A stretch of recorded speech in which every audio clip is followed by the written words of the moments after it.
খুবই সতর্কতার সাথে আপনার ফোনে ফেসবুক ইউজ করবেন। যে কেউ আপনার প্রোফাইলে ঢুকে আপনার ছবি ভিডিও ডাউনলোড করে যে কোনো ধরনের অপ্রীতিকর ঘটনা ঘটাতে পারে। একটা সেটিংস অন করে দিন যাতে যে কেউ আপনার প্রোফাইলে ঢুকে ছবি ভিডিও ডাউনলোড এমনকি স্ক্রিনশটও নিতে না পারে। চলুন কিভাবে করবেন দেখিয়ে দিচ্ছি। আপনি আমার পেজে প্রথম হয়ে থাকলে পেজটিকে ফলো দিয়ে রাখুন এরকম গুরুত্বপূর্ণ ভিডিও পাওয়ার জন্য। আর এই ভিডিওটি শেয়ার দিয়ে রাখুন, ভবিষ্যতে কাজে লাগতে পারে।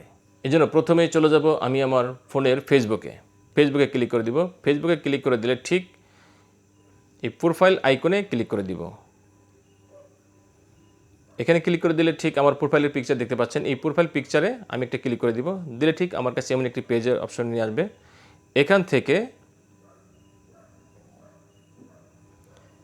এই যে turn off profile picture guard এখানে ক্লিক করে দিব। এখানে ক্লিক করে দিলে ঠিক এমন একটি পেজে নিয়ে আসবে। সেখান থেকে এই যে নেক্সট লেখা আছে, এই নেক্সটে ক্লিক করে দিব। নেক্সটে ক্লিক করে দিলে ঠিক এমন একটি পেজে নিয়ে আসবে এবং সেখান থেকে লেখা দেখাচ্ছে সেভ। এই সেভে ক্লিক করে দিব। এই সেভে ক্লিক করে দিব। সেভে ক্লিক করে দিলে ঠিক আমার প্রোফাইলে দেখুন একটি গার্ড চলে আসছে। এই গার্ডটি যখন অন হয়ে যাবে তখন আমার এই প্রোফাইল থেকে কেউ একটি ছবি ভিডিও ডাউনলোড করতে পারবে না, এমনকি স্ক্রিনশট নিতে পারবে না। ভিডিওটি ভালো লাগলে অবশ্যই শেয়ার দিয়ে অন্যদেরকে দেখার সুযোগ করে দিন। ধন্যবাদ।